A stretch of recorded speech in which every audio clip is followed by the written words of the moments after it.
welcome to the Gaithersburg Book Festival. My name is Michelle Potter. I am proud and honored to be the executive director of Asbury Methodist Village. I am a proud sponsor of this event. I am the retired director of Parks, Recreation, and Culture for the city of Gaithersburg and started the planning of the inaugural book festival 15 years ago. So Gaithersburg is a city that values and supports the arts and humanities. We are pleased to bring you this fabulous festival thanks in part to the generous support of our sponsors, including our title sponsor, the Carnegie at Washington Center, and all of our volunteers. Let's give them a round of applause. So I am honored today to introduce Ms. Zuravleff, author of American Ending, and Mr. Milan, author of The All-American. As you can see, based on the title of their books, why they are paired for this panel. I power read both books as they were so good I could not put them down. And I am not a person that sits at all. In fact, my husband looked at our dog about 2 weekends ago and said, "I didn't think your mother was capable of this." So both authors focus on characters who are youth and want to live the great American dream. Both Bianca, well, Mr. Milan will correct this pronunciation when he comes up here, known as Bucky. So I said, "How do you pronounce your character?" He said, "Bucky." I'm like, I got that part. The other one. So Bucky in The All-American and Yelena in The American Ending experienced great hardships. Both of their families immigrated to the United States. Bucky's from Korea, Yelena's from Russia. Dictionary.com defines hardship as a condition that is difficult to endure, suffering, deprivation, oppression, lack of comfort, something hard to bear, a life of hardship. This sums up the life of both of these youth. That's all I kept thinking of throughout the books was hardship. Both Bucky and Yelena, along with their companion characters, have a challenging journey based on decisions that their parents made to give them a better life. Their lives are in limbo, in flux, and a state of confusion as it comes to their citizenship versus the term alien, a term used in federal and state law to identify a foreign-born person who lives in the United States, has not naturalized, and is still a citizen of a foreign country.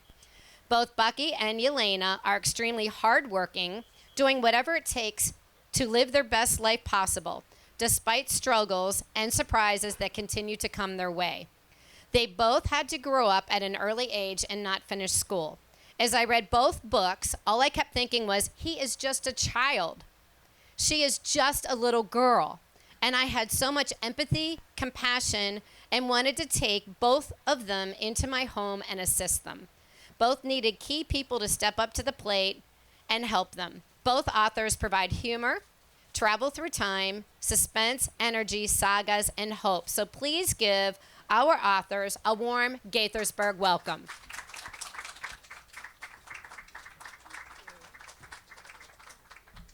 Thank you for that. How about I'll be in the middle? You know, all the things you worry about before a festival. I worried that my toenail polish would not be strong enough, and I worried that I would forget my book, but I did not worry that 270 would shut down. So thank you for struggling to get here and getting here. We're writing about struggles, so I guess that fits. And it's funny when you were describing hardship, I just kept thinking Russian suffering, hardship, hard times. So I'm really happy to be here. Yeah, I don't know how big 270 is, but apparently it's a really big deal. So That's how you get here. But yeah, I'm so happy to be here because I've never done a book festival like Gaithersburg before. So I'm a debut author, so like if I don't know, thank you. So if I seem like I don't know what I'm doing, I know what I'm doing. He does. Wait till you read his book. It's astonishing. Mm-hmm. So Alice Stevens could not be here yet, and so I'm really glad that you could step in. You obviously know the books, and one of the things she asked us to do was to read. Sure. So Joe, you want to read first? Yeah. I'm gonna stand up. Okay. Be comfortable. This is your stage.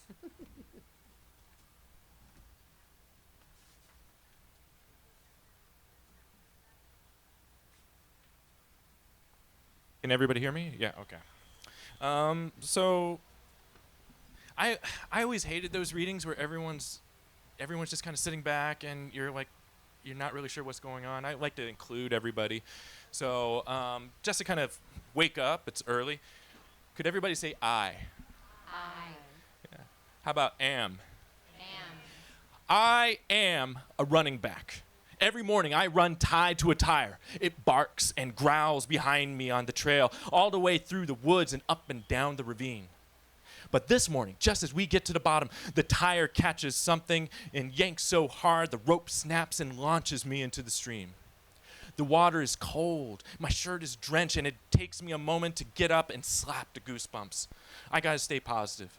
Cold boosts testosterone, clears lactic acid, jump starts fast twitch muscle production.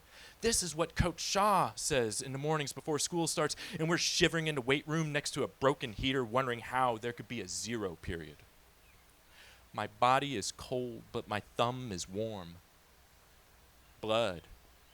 Apply pressure. Breathe. Sit on a mossy log. Thank first aid. Don't be afraid of your blood. Like the school counselor said, it is what you are. What I am is a high school running back. Tomorrow, I have a chance to get out of Tibbetts to be a college running back. Tomorrow, I have my chance. And here, my uncle couldn't do that. He made this harness and trains me so that I can. And now my ball-cradling hand is bleeding, getting infected, and I'm blinking and breathing through my nose, out my mouth, trying to keep calm, trying not to think of tweakers, looking for a place to smoke some ice, finding my blood-drained body. Look at the hand. Don't be a pansy, Bucky. It's hardly bleeding, not even a helmet button's worth. I strip off what's left of the harness and my drenched shirt and wrap my hand. A squirrel barks up in the tree. Rehearse in your dumb heads, Coach Shaw says. You actualize what you visualize. So rehearse like a champion and execute. The key to mental rehearsal is to imagine a perfect world without anything else.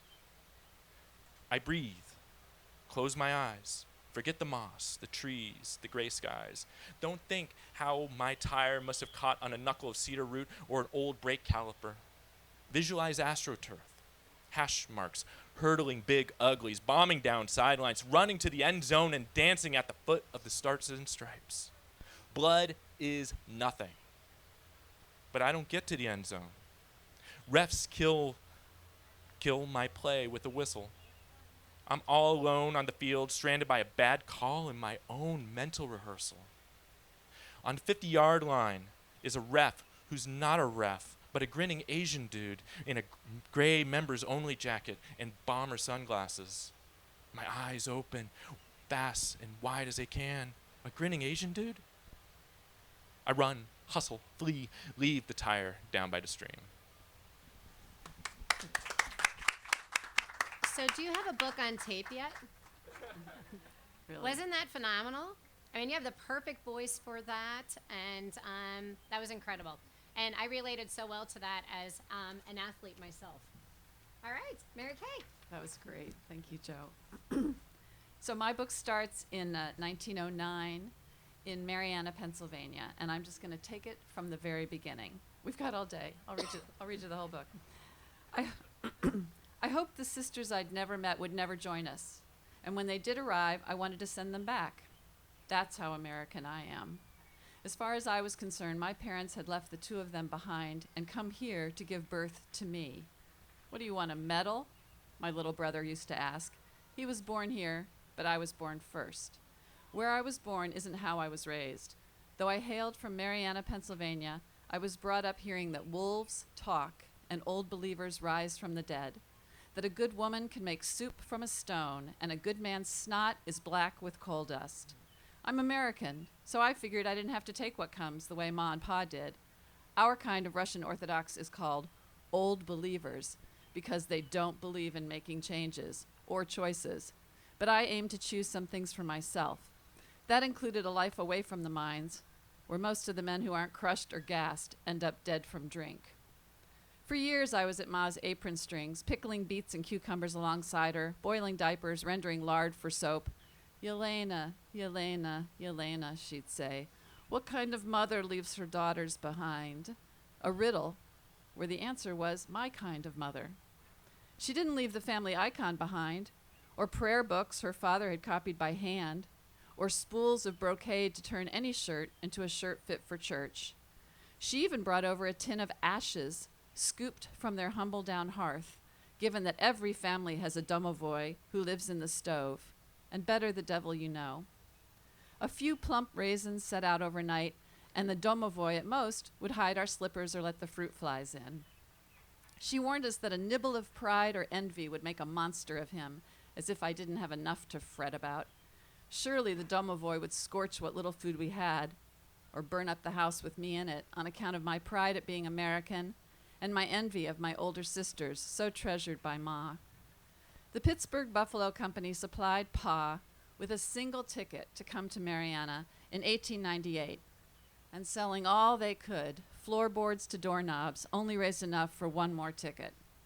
If Pa came alone, he wouldn't get a house. If Ma came with him, they had to leave the girls behind. So Baba made up a room in their house for her precious granddaughters, and Ma and Pa promised to send for them within a year. But instead of getting their 2 girls back, they got me, their first American, on January 31st, 1899. Each night, Ma uncoiled her braided bun and dropped hairpins in her lacquered box, painted with a Milan and his magic pike. She shook out her golden plates, never cut, because that is a sin, and carried them like the train of a dress into our room, letting go so she could hoist our stack of covers. She tucked the heavy wool blanket beneath our chins and perched on our bed, careful not to sit on her hair. Rubbing her swelling belly, she would ask us, Russian ending or American ending? Thank you.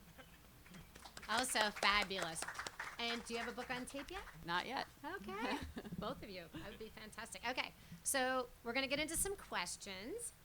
How did you come into writing, Joe? You know, most writers, they like always wrote, but not me. I was Our moderator. Yay.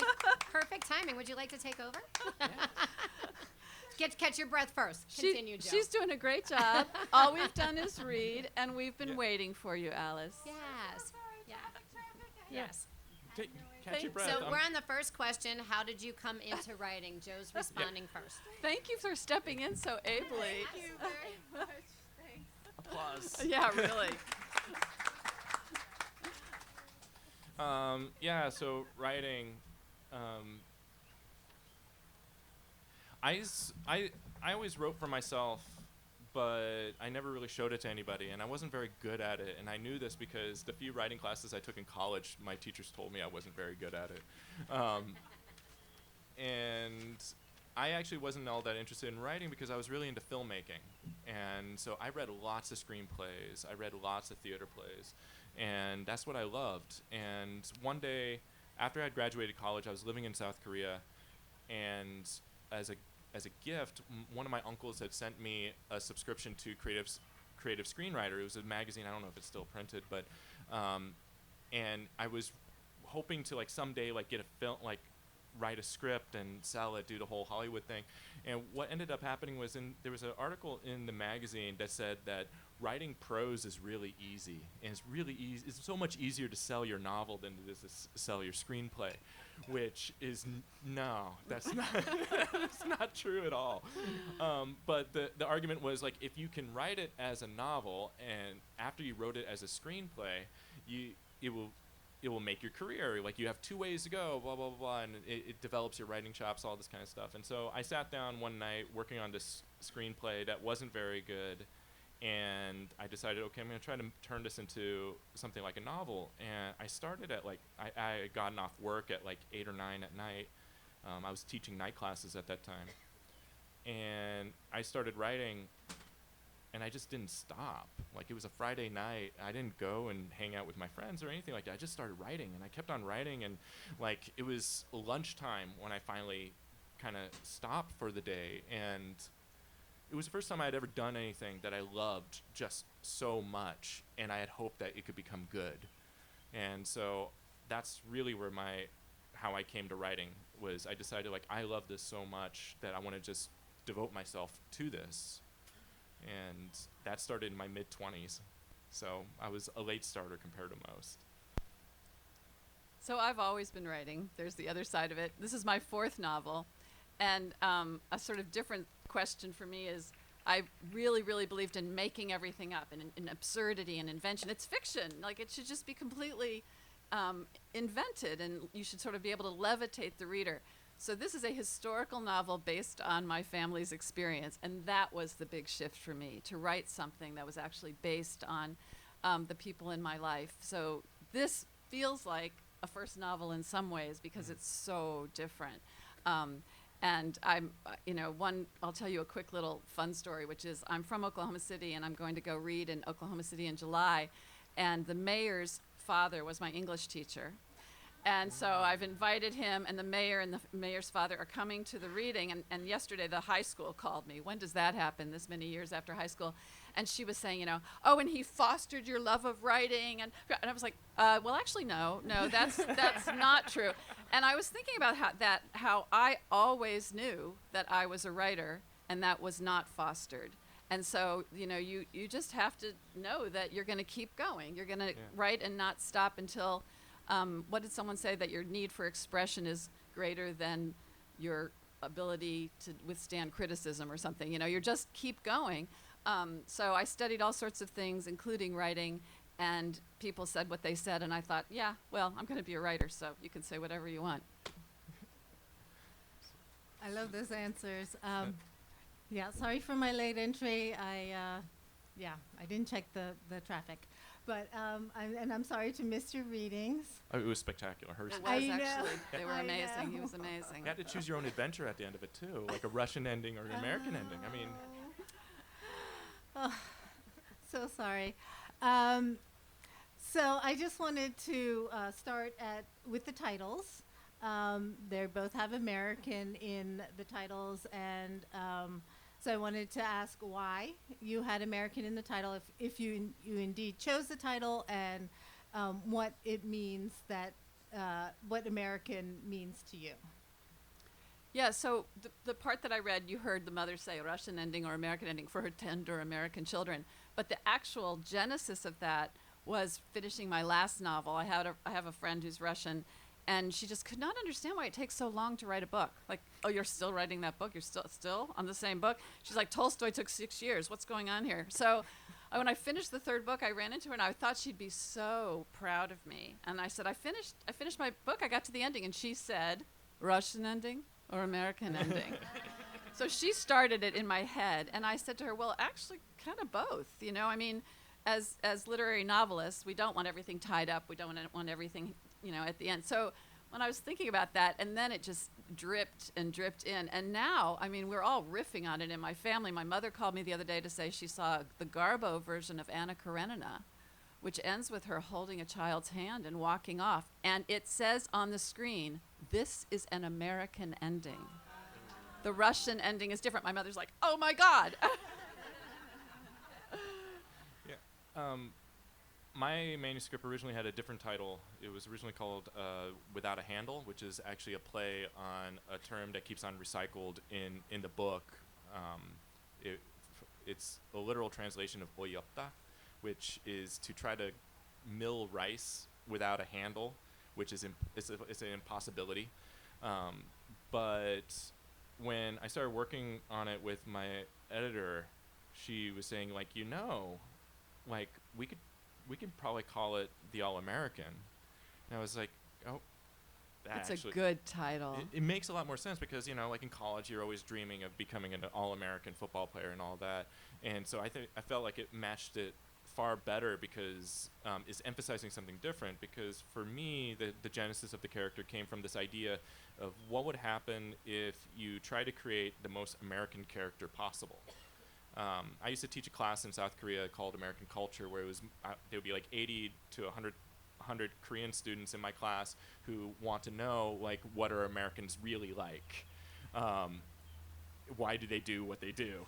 And so like there's no textbook for this kind of class, so I had to find I found a thing written by Robert Coles, who used to work for the State Department, and it was this chapter of one of his books they used to hand out to dignitaries that was called the 13 Values Americans Live By, and there are all these ideals, and of course contentious ideals, a lot of them, which we all hold, but is the thing that if you believe in these things, then that kind of ties you together with all the other Americans.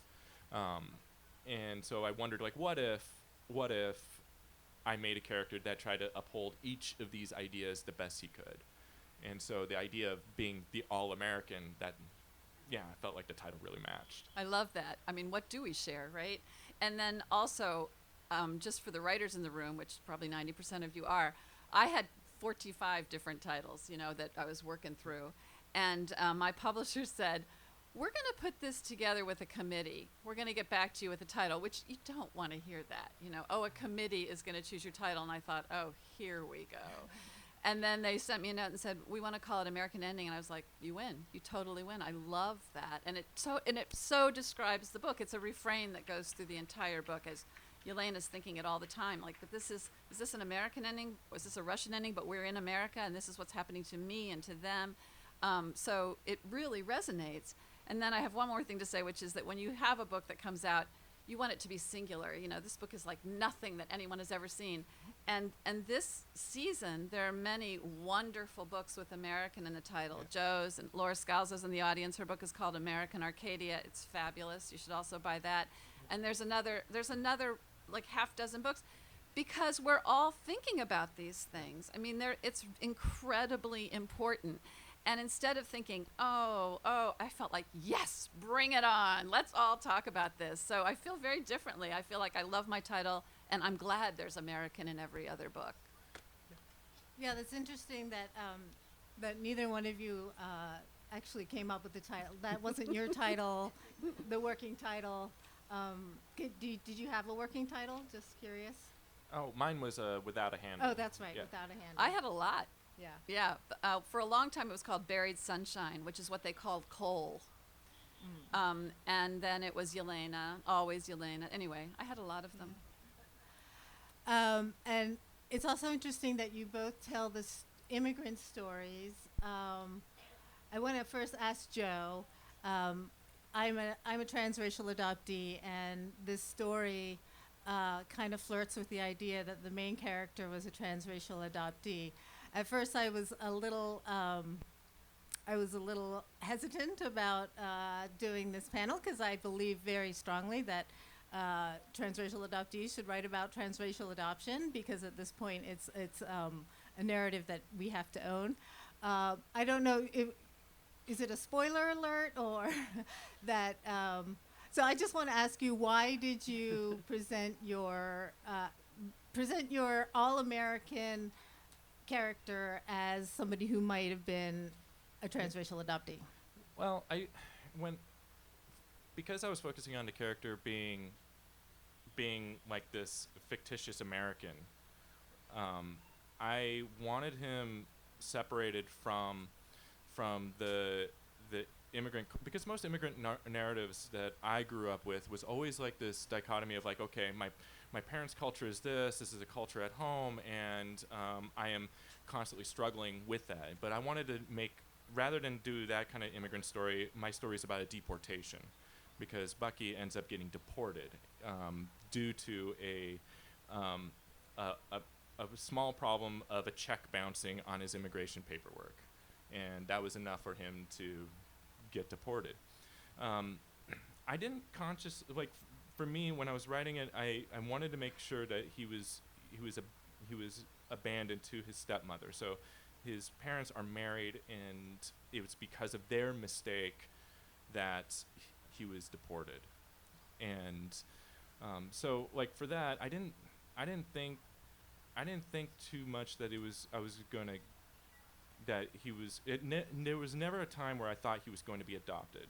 The way I wanted to treat it is kind of like, if you grow up in like a rural communities, especially those who are impoverished, you find like what makes up a family unit is always going to be it's never the stereotype. It's never just like the mother and the father. Like there's always like you have extended family living there. You have somebody like who's, a neighbor down the road whose parents are in jail or gone, and there's nothing formal, but they're there, they're living there, and they're more or less like siblings. And so kind of with that background, like the way I thought about it is this household has not only Bucky, but he also has a stepbrother who is also not related to their stepmother, but they're all this family of step people, unrelated, but they're trying to make this home work, or their single wide trailer work. And so that's I think that's why I set it up like that, because I wanted first to kind of talk about that sort of experience that I've seen in rural spaces in America, but also I really wanted to focus on the idea that Bucky is not what happens when someone, we always tell ourselves here in America that you can be whatever you want to be, that we have so much choice over like what our identity is. But I wanted to express what happens when, no matter what you think, there's all these outside forces which they're gonna have a great influence on what you think you are. And so that was my setup. Thanks. So that interesting fractured family, making your own family. There's also fractured family in American ending, in the fact that there are two older daughters that were left in Russia. So can you talk a little bit more about the role of family in your story? Sure, and I mean, everything you say also resonates because, so again, this is based on all of my grandparents and are from, if you go back far enough, Suwalki, which is now Poland. And they're all old believers. My first cousin is the priest of the church in Erie. There's only about 6 of these churches in America. And so I wanted to bring both generations together and maybe backdate it a little bit and talk about some of the things they went through. And who gets to be an American citizen is incredibly resonant in both books. But it's so interesting because in my own family and in this too, they want to say we're American until somebody else says, are you American? No, we're Russian. And then don't you dare call them Polish. But it's Poland now. So that's hilarious to me. And also that the friction of all of the ethnic groups. So in the mines, they just kept importing people, right? They paid their ticket to come and throw them underground, as it were. And the way that the geographical setup is, it's so damn metaphorical. The mine is at the bottom of the hill, and you've got Welsh and English, first earliest people here, right? Scottish. And then every stripe is a different ethnicity. So then it's Irish, Italian, Slavic, Polish, Russian. So the Russians are at the top of the hill. They're the most hated. They're the farthest from the mine. They're the most recent to come here. But they also get some fresh air. And so when you talk, my great aunt used to say, oh, and we would pick mushrooms, and we would go through the meadows, and we would be in the forest, And then, her husband lost 2 fingers because, they were in the mines, which was unbelievable. My grandfather had black lung, slept in an oxygen tank for 5 years. So, it was unbelievably dangerous work. So that's not really what you asked. But the notion of sort of what's a family and who are you? What is your identity here? So as soon as the next generation is born here, they don't speak Russian. And the church is not even in Russian. It's in Slavonic, which is a different language entirely. So then how do you keep up these traditions, and how important are the traditions? And what are you? Are you, my mother and father, I grew up in Oklahoma. And my mother used to say, it's Christian, Greek, Russian, Old Orthodox. She said, I had to decide if I was Christian before I was Orthodox or Orthodox before I was Christian, because of course it's a sin to go into another church. It's a sin to do just about everything. So, she's in Oklahoma, there's no available churches. So then how do you raise kids in Oklahoma and have any of this heritage? So this just keeps going. These questions just keep going. Why did you marry Dad? Well, there were 3 choices in the church. It's like, that's not the most romantic answer I've ever heard. Yeah, I love the way you really convey the sort of claustrophobia of the environment of the community. So I also wanted to ask both of you. It seems to me that these are very personal stories that you both wrote. How did you sort of navigate that? You're writing about your family. You're writing about your identity and Korea. How did you navigate those sort of sometimes fraught issues that can come up?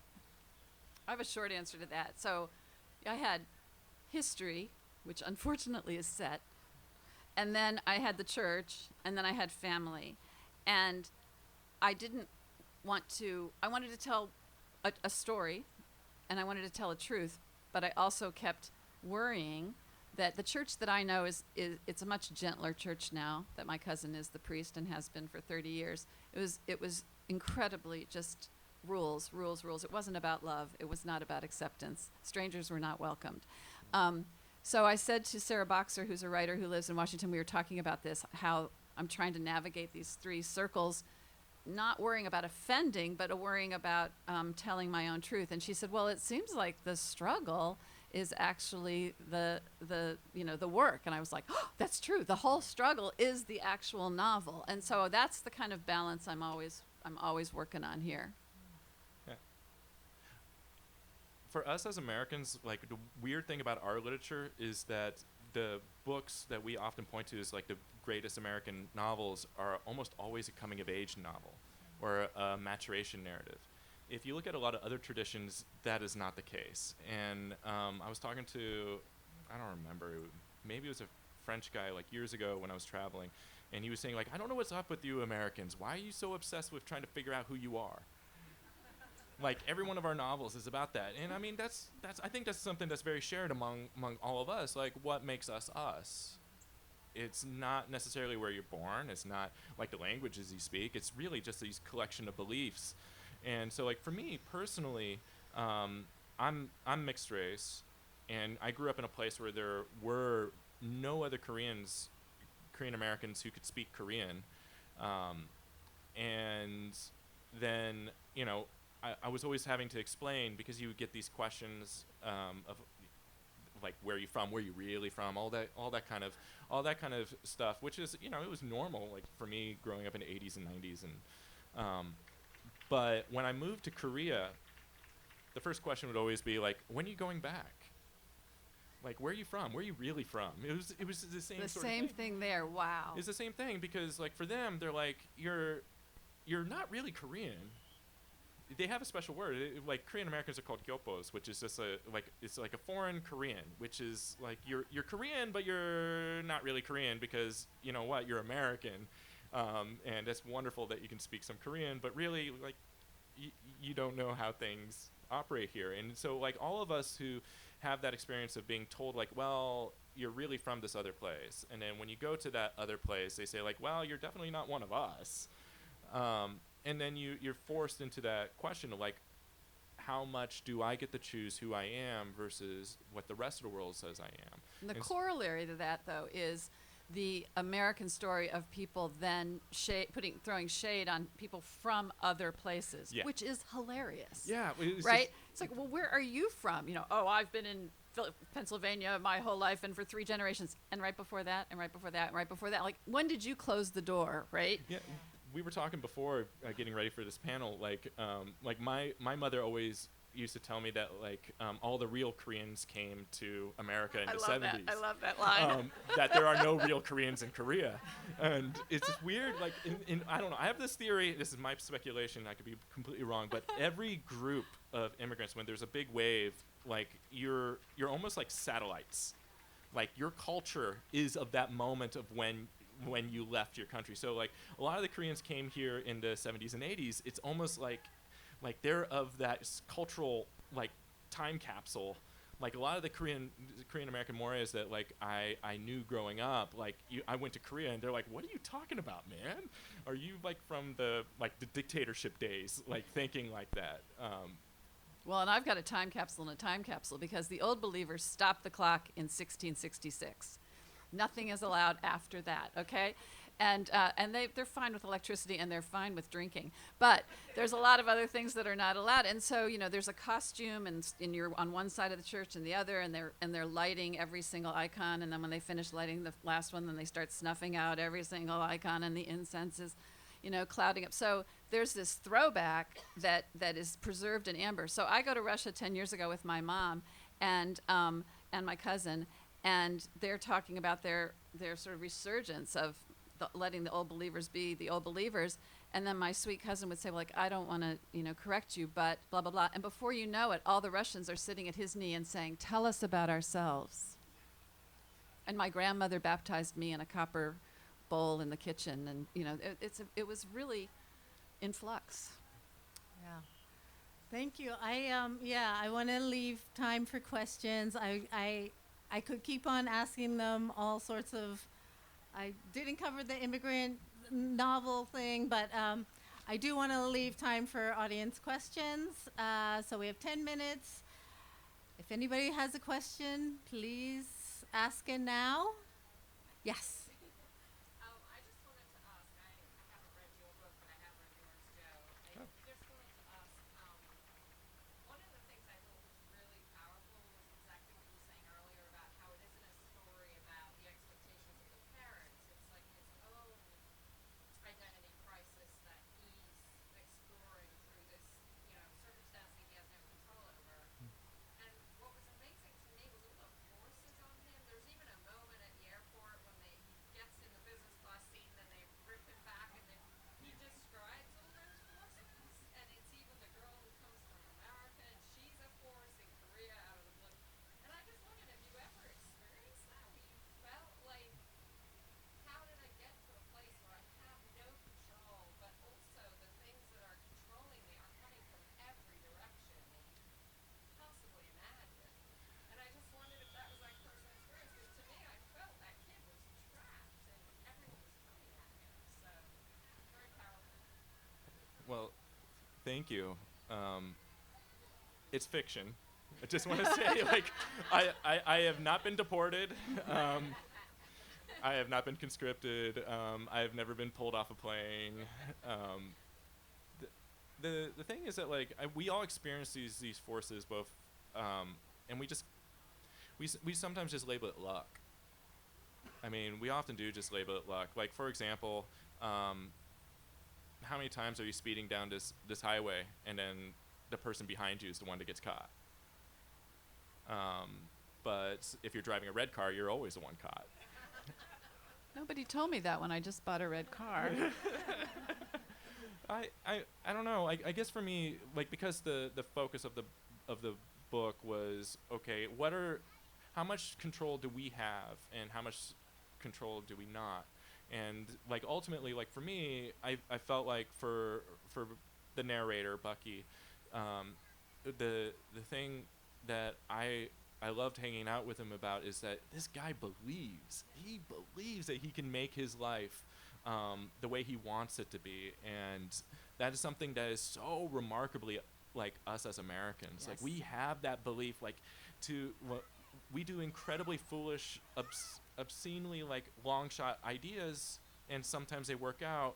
I think partly because of luck, but also that belief that I can shape the world in the image that I want it to be. A lot of cultures don't look at it that way at all. They feel that, for example, in East Asia, one of the things that if it's not explicitly taught, it's inferred that you play a role, and your duty is to fulfill this role to the best you can, because a symphony cannot have only soloists. A symphony cannot only have conductors. If that symphony is going to be gorgeous, it needs all levels. And That's the same theme as Brave New World. Yeah. I'm glad I'm a Delta. I'm glad I wear gray. But yeah, and I mean, I don't know, I wanted to explore that, because I think that's something that in America, when we're growing up, we don't ever explain that to people coming up, that there are we are so fortunate to have our books picked up. There's so many amazing writers that I've met who are working at McDonald's or whatever, who are scribbling away, and they've never had some of the chances that I have. I'm not particularly privileged, but I've been privileged enough that I know that I appreciate that I had luck. But And also, not I want to everybody go does. back to what you said about choice. So I teach a lot of people, I coach a lot of people to write novels, and I teach classes in writing the novel. And I often say to them, pick one verb to describe your entire novel. And the verb for this book is choice. And because Yelena wants a choice, and everything about her world is to take away that choice. You know, when she was born, and the religion and the history and the family and the poverty. And so it's really exciting when a review picks up on that. Like, this is a little girl trying to have some choice, because we're very lucky to have some choices. Yeah. Yeah, I think those are very American themes, choice and finding your own identity, and the privilege that Americans have in their mindset versus what other people think. Yeah. Sure. And both of your books deal with the privilege of being American when it's taken away, and with Yelena compared to her other siblings. Yes. So my question was, will you write another book? And if so, if you were giving the perfect segue, what advice do you have since you've written 4? I am working on my second book right now. Yay. So, caveat, like any writer that you meet, like we all have like a folder of abandoned children of other novels that have never made it. Like I have other completed novels that just will never see the light of day. So like just because I'm writing another book doesn't mean that it'll necessarily, make it to have a nice pretty cover like that or like this. But yes, advice, help me. Advice, keep doing what you're doing. You're doing a great job. I mean, endurance is so much of this business. So there's talent, and there's connections, and then there's endurance, because it takes a long time. And it takes a village to get a book out. Are you working on something? Sure, I'm working on something. Yeah. Who wants to know? Okay, I think we have like 2 minutes. Does anybody have a short question they'd like to ask? So when it comes to, we have these insular communities, and certainly we are experiencing that a lot these days. And the concept of how you break out when you are brought up in a society that's very closed and is very insular, does not really appreciate outsiders. What does it take for that person to break out of and understand that there are, in fact, other ways of seeing the world, and other ways of that there are other people, and those other people are not, the enemy, or that, right? So it takes a certain type of person to break out of that. And so I'm wondering, sort of, that concept of what does it take for somebody to understand that there are, in fact, other ways of experiencing the world than the ones. Well, it's funny because some of, who Yelena happens to be, she is the one who says, but what if? But how come? And not everybody is born that way, right? And what's over that hill? And how do we get the hell out of here, And what if I don't want to marry somebody who's a minor? And we're shocked that you're asking these questions, because it's not an environment that fosters questions about the outside. It's a closed system, right? So some of that is just she's born with a lot of pluck, and she has the mother who she has, and she has, and the fact that the second she is American, and so the teacher at one point says, well, let's teach everybody about Russia. Maybe that will help some of this conflict in the class. And she's like, why? Let's learn about America. I'm American. She's insulted that the teacher wants to do that, as opposed to thinking, we're going to teach everyone about everyone else's community. So she just keeps insisting on it, and some of that is just she's just born that way. So some people have that about them. I'm getting out of here. I'm going to see more. Some don't. I think travel. And reading. Reading is the cheapest travel there is. And I mean, it's actually remarkable. Like the cool thing about reading when it gets it's telepathy. Like it is the closest thing to telepathy that we have. Like when you're reading a book, you're actually having this telepathic moment with these words and with the author of this image that you think like this is this was going through her head, you know, like even like with her telling that story about like being in the classroom and Yelena like fighting for what, you know, I want to talk about being American. Like this is just like a brief moment, but when you're reading a book, you're really experiencing that. So read more, buy more books, buy her book, and please do. And also, you know, just to talk about, we don't talk about this enough. This is such an amazing festival, and I am so grateful to be here. And this community is so wonderful. And so you were talking earlier, you know, buy these books as gifts. But also, if you are able, think about buying these books for a classroom of children, so that we could then zoom in or talk about, because this book for me has been so different from my other books. My other books, people say like, what an imagination you have. Oh my goodness, what language. And this book, people are like, I have to tell you my story. I have to tell you what happened to my people. And I would love to talk to more junior high and high school students about this book. So that's just a plug for, if you have the means, feel free to furnish classrooms with our books, and we would talk to them. I'm volunteering, Joe, to talk to them. Bucky's 17. Yeah. He's 17. The kids love it. Yeah. Thank you. Thanks, everybody. Thank you so much. Thank you.